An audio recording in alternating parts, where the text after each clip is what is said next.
Y en la otra cara de la moneda, acá desde el Palacio Presidencial en el centro de Santiago para todo el país,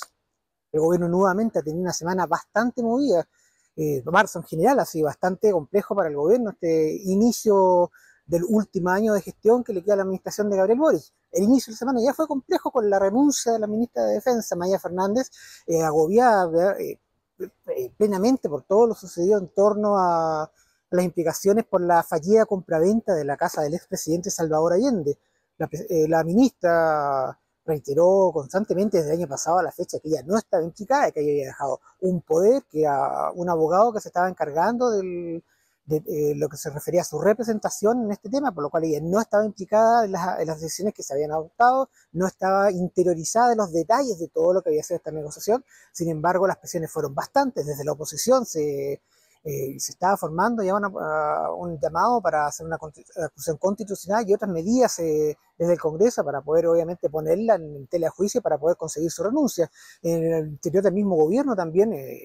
las presiones eran bastante, el mismo oficialismo, a pesar de que se prestaba un apoyo bastante fuerte a la ministra y a su gestión, finalmente las presiones pudieron más. La misma ministra ya estaba bastante cansada, ella misma en su círculo directo de trabajo y había anunciado que estaba bastante agotada, que estaba molesta quizás por esta constante presión, y finalmente presentó su renuncia, la que hizo efectivamente este día lunes, y generó nuevamente un nuevo terremoto en el gobierno vinculado con este tema. Recordemos que ya anteriormente había renunciado a titular de bienes nacionales, también bien literalmente como la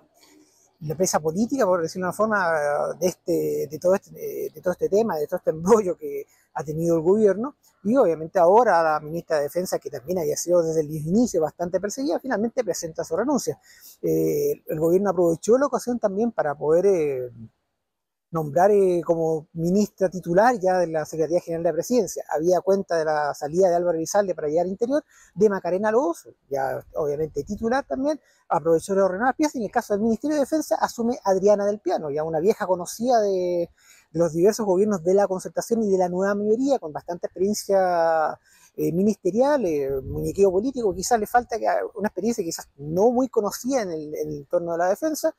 más bien por conexiones a través de su gestión por bienes nacionales, con diversos temas obviamente vinculados que mezclan a las Fuerzas Armadas con bienes nacionales, algunos temas administrativos, pero habrá que ver cómo va a ser la gestión. Se prevé que la gestión de Adriana del Piano más bien va a ser de continuidad. No se prevé que se vayan a desarmar los equipos de trabajo internos del ministerio que estaban funcionando ya literalmente ya en forma continua, en forma bastante eficiente. Recordemos que la ministra Maya Fernández tenía una muy buena relación con las Fuerzas Armadas, especialmente con la Marina y con la FACH. Tampoco está en términos generales con el Ejército, por lo cual se prevé que tampoco debe haber mayores problemas y no debiera haber mayores cambios para permitir terminar este año de gestión que le queda a la actual administración en forma bastante tranquila. La ministra del Piano obviamente tiene que ver y algunos asuntos principales, entre ellos el cambio de mando de la Armada que se va a producir en junio de este año, y finalmente a fines de año también ver los temas de ascensos y retiro de las distintas ramas de la defensa nacional, que siempre obviamente tiene un viso de negociación y de conversaciones entre el poder político y el mundo militar para poder establecer los altos mandos respectivos para el siguiente año, que son los altos mandos que va a recibir el próximo gobierno que ingrese el próximo año. Así que también tiene su importancia lo que vaya a hacer la ministra del Piano, que recordemos, reiteramos, también tiene bastante apoyo político transversal. Recordemos también que Adriana del Piano PPD implica también recuperar para el partido el cupo que perdieron con Carolina Toá. Carolina Toá obviamente que salió del Ministerio del Interior y dejó su ministerio en manos de un socialista como Álvaro Elizalde. Ahora se produce este enroque, Maya Fernández, socialista, deja su cargo para una PPD como Adriana del Piano. Otro de los temas también que ha sido bastante complejo para el gobierno durante esta semana, volvemos al tema de seguridad. Los diversos encuentros que hubo también de peleas con el mundo delictual, o tipos que literalmente arrancaban en vehículos, evitando los controles policiales y controles de los guardias municipales. También hubo bastante incidente en varias comunas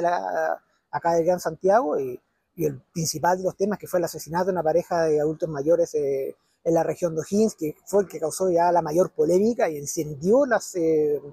las polémicas, las disputas tanto entre la oposición con el oficialismo. Desde la oposición, Elías Matei volvió a mostrar su apoyo a la restauración de una pena de muerte eventual. Obviamente que esto es un proceso muy largo, no es algo que se pueda llegar y tomar de la noche a la mañana, si es que se llega a tomar una decisión respecto de estudiar su posible reimplantación. Recordemos que hay muchos tratados internacionales, hay legislación interna, así que no es algo que uno pueda decir que se va a poner en práctica en muy poco tiempo y quizás ni siquiera alcance para un solo gobierno, en el caso del gobierno sucesor del actual gobierno de Gabriel Boric, de poder sacar adelante eventualmente esta legislación. Pero volviendo, obviamente Elías Matei mostró su apoyo a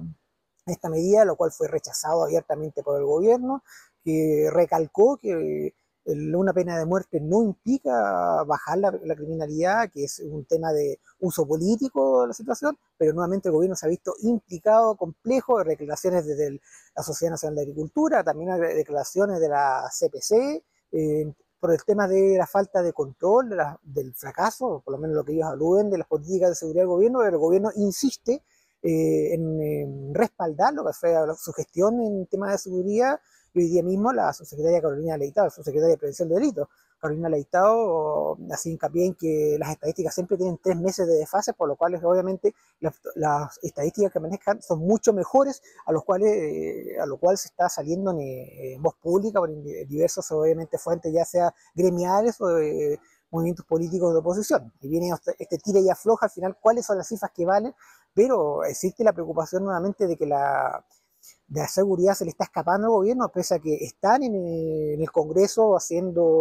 poniendo énfasis en su agenda de seguridad, que sacaron varios proyectos adelante. Recordemos que ahora el 1 de abril entra ya en funcionamiento, o en sus primeros pasos, el Ministerio de Seguridad, que sale del Ministerio del Interior, ya dedicado exclusivamente para estos fines, y también hay que ver quién va a asumir. En su momento, antiguamente, se preveía que el cargo era para el ex subsecretario del Interior, Manuel Monsalve, que obviamente cayó en desgracia, por lo cual está absolutamente fuera de foco. Se ha hablado también en este momento el actual subsecretario del Interior, Luis Correro, que podría ser el nombrado de ministro de Seguridad, pero el gobierno todavía no ha dado las luces finales al respecto, posiblemente estén esperando para finales de mes para entregar el nombre que se hará cargo de esta nueva cartera, que dijimos, entra en funcionamiento en el principio de abril, y que el presidente Boric ya anunció el año pasado que espera que para su última cuenta pública, o sea, a principios de junio de este año, pueda ya dar las primeras cifras, los primeros informes favorables o respecto a la gestión de los primeros meses de este Ministerio de Seguridad. Finalmente, volviendo nuevamente al tema de las presidenciales, la semana pasada entró el ruedo Carolina Toá, bajó Michelle Bachelet, a pesar de que bajó Michelle Bachelet, todavía dicen por ahí que existe la posibilidad, o tratan de manejar como ya una medida de emergencia, en caso de que Carolina Toá o cualquier de los otros candidatos del oficialismo no prendan en las encuestas, de tratar de llamarla para que sea una carta de emergencia que asuma finalmente nuevamente la representación del oficialismo, pero es una medida que ya está prácticamente descartada por la propia Michelle Bachelet, que ya en 4 ocasiones ha dicho claramente que no va a asumir este desafío, y a pesar de que desde la región de Valparaíso están planteando la posibilidad de ofrecerle y plantearla como una carta senatorial para representar a la región en las elecciones de noviembre próximo, la expresidenta nuevamente reiteró sus condiciones, su idea de poder trabajar quizás nuevamente en organismos internacionales de Estados Unidos, lo cual obviamente está en veremos cómo avanzan estas negociaciones, y habría que ver finalmente cómo se reintegra la expresidenta, la exmandataria, aportando lo que le queda de capital político, en el cual ya ha hecho mucho, tratando de realinear y ordenar a los partidos oficialistas durante estos años de gestión de Gabriel Boric, para poder obviamente salir representar o apoyar firmemente a quien resulte como candidato del oficialismo. Hoy también esta semana se cayó la posición de Tomás Bodanovich, el alcalde de Maipú. Nuevamente reiteró el jefe de edilicio que no está en su idea de asumir la carrera presidencial, quiere dedicarse directamente 100% a la alcaldía de Maipú, para lo cual él fue electo y insistió constantemente en esa situación, por lo cual al Frente Amplio se le cierra otra carta. Había otras opciones que está preparando el Frente Amplio, pues se le están acabando las posibilidades, se están acabando las cartas. Ya parece que a fines de marzo quizás la opción de Carolina Toá, o quizás alguien que venga del Partido Comunista, Janet Jara, principalmente con la principal carta que tiene el PC, sin descartar todavía el know-how de esta carrera, serían quizás las cartas que están asomando con mayor fuerza en estos momentos para representar el oficialismo en las elecciones de noviembre. No está claro todavía, obviamente esto va cambiando semana a semana, día a día, así que finalmente quizás podamos tener quizás otro representante del sector para poder enfrentar a los candidatos de la oposición que en este momento están más claros, obviamente Evelyn Matei por Chile Vamos, pero también Johannes Kaiser y Kast, que también siguen en carrera y siguen representando sus campañas, están moviéndose por todo Chile. Las encuestas obviamente todavía los sitúan en buena posición a los tres para avanzar. El liderazgo de Evelyn Matei por el caso de la oposición, pero Kaiser ha remitido bastante fuerte y Kast todavía marca puntos suficientes como para no dejarlo de lado y tenerla ahí como una posible carta también pensando en una segunda vuelta presidencial. El tema es que para la derecha se abren obviamente las opciones con este desorden, con esta falta de figuras que está en este momento el oficialismo, recordemos con la Carolina Toda, que si bien entró con fuerza, heredó mucha votación o muchos puntos de apoyo en encuestas de Michelle Bachelet, pero tampoco ha aprendido lo suficientemente fuerte como para representar todavía una rival de riesgo en estos momentos para los candidatos de derecha. Obviamente esto siempre evoluciona, nunca sabe qué va a pasar en estos meses de campaña, de pre-campaña, y ya la campaña propiamente tal de cara a las elecciones de noviembre, así que tenemos que estar atentos y viendo cómo evoluciona este tema. Y finalmente el presidente Boric fue invitado por el Ministerio Público a declarar justamente, volviendo al tema que hablábamos al principio, por el tema de la fallida compraventa de la casa de Salvador Allende. Decimos invitar porque no existe la figura no existen otras figuras, obviamente, en el caso del presidente de la República que lo obliguen a hacer estas declaraciones. Sin embargo, es una invitación que siempre es aceptada. Recordemos que el presidente Boris ya declaró en este mismo marco, en el caso de la investigación por el caso Manuel González el año pasado, que lo convocó también el Ministerio Público, que declaró acá en La Moneda, y este año, para el 27 de marzo, está nuevamente convocado o invitado el presidente para poder declarar, y lo más probable también que sea aquí mismo en el Palacio Presidencial para que haga sus declaraciones en torno a este tema que ha salido bastante complejo para el gobierno, que ya meses, y no se ven visos de que se vaya a cerrar prontamente y que siga obviamente salpicando a diversos puntos tanto del gobierno, que en el Palacio de la Moneda, como también en el Congreso. Recordemos la senadora Isabel Allende también está complicada con este tema. Y eso sería todo acá desde el Palacio Presidencial, el Palacio de la Moneda, la otra cara de la moneda, para Infogate, el periodista Mario Esta.